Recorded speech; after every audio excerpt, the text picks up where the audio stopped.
Hello, boys and girls. Today I'm going to read to you a story called Blueberries for Sal by Robert McCloskey. I chose this book because the story reminds me of my trip this summer to Alaska when I went blueberry picking with my grandbabies. This book happens to be not only a picture book but an award-winning picture book.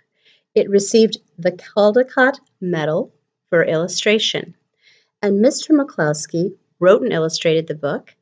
And his illustrations don't have any color. It's all done in black and white. Are you ready?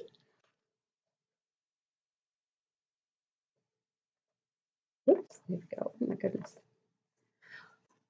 One day, little Sal went with her mother to Blueberry Hill to pick blueberries. Little Sal brought along her small tin pail, and her mother brought her large tin pail to put berries in. "Today we will take our berries home and can them," said her mother. "Then we will have food for the winter." Little Sal picked 3 berries and dropped them in her tiny tin pail. Kuplink, kuplank, kuplunk. She picked 3 more berries and ate them. Then she picked more berries and dropped them in the pail. Kaplunk, and the rest she ate. Then little Sal ate all 4 blueberries right out of her pail.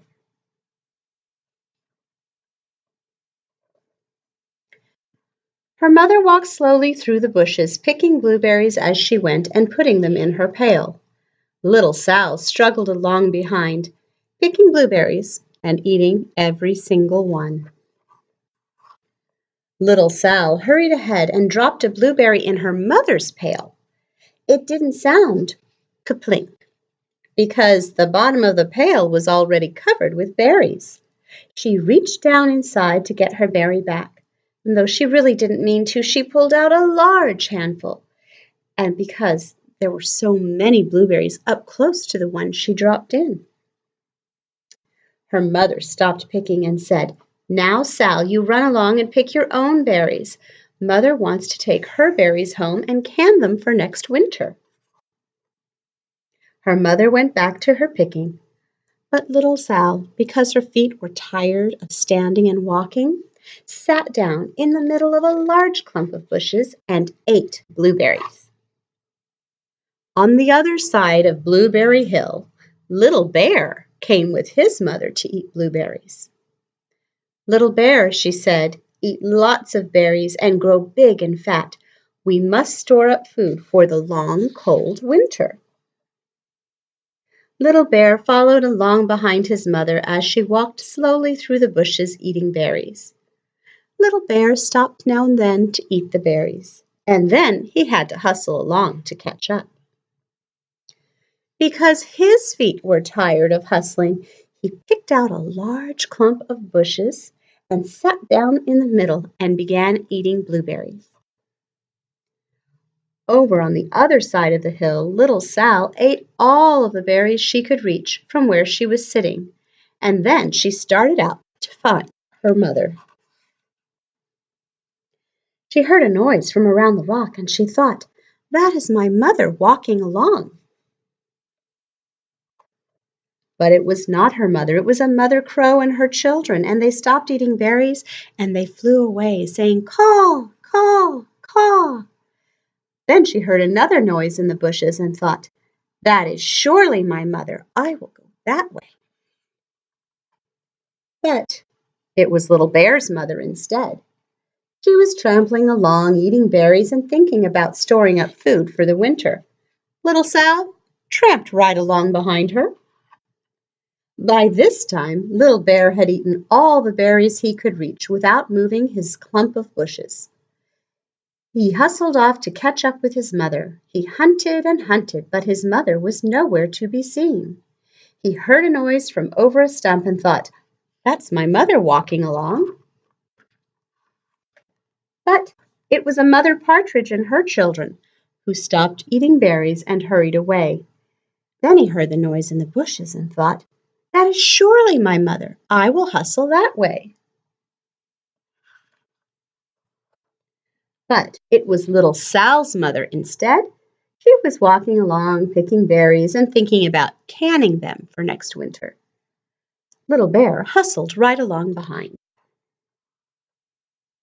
Little Bear and Sal's mother, and Little Sal and Little Bear's mother, were all mixed up with each other among the blueberries on Blueberry Hill. Little Bear's mother heard Sal walking along and thought it was Little Bear. She said, "Little Bear, munch, munch, eat all you can possibly hold, swallow." Little Sal said nothing. She picked 3 berries and dropped them, ka-plink, ka-plank, ka-plunk, in her small tin pail.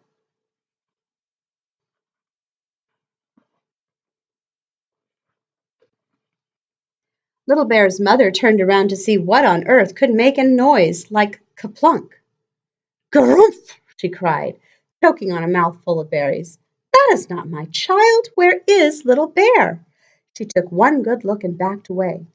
She was old enough to be very shy of people, even a very small person like Little Bear. Little Sal. Then she turned around and walked off very fast to hunt for Little Bear. Little Sal's mother heard Little Bear tramping along behind and thought it was Little Sal. She kept right on picking and thinking about canning berries for next winter.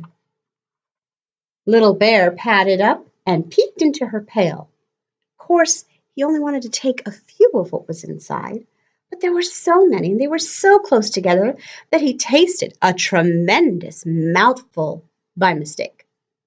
"Now, Sal," said Little Sal's mother without turning around, "you run along and pick your own berries. Mother wants to can these for next winter." Little Bear tasted another tremendous mouthful and almost spilled the entire pail of berries. Little Sal's mother turned around and gasped, "Oh, my goodness, you are not Little Sal. Where, oh, where is my child?" Little Bear just sat munching and swallowing and licking his lips. Little Sal's mother slowly backed away because she was old enough to be shy of bears, even very small bears like Little Bear. Then she turned and walked quickly to look for Sal. She hadn't gone very far before she heard a ka-plunk, ka-plank, ka-plink, and she knew just what made that kind of noise. Little Bear's mother had not hunted very long before she heard a hustling sound that stopped now and then to munch and swallow. She knew just what made that kind of noise. Little Bear and his mother went home down one side of Blueberry Hill, eating berries all the way, full of food stored up for next winter.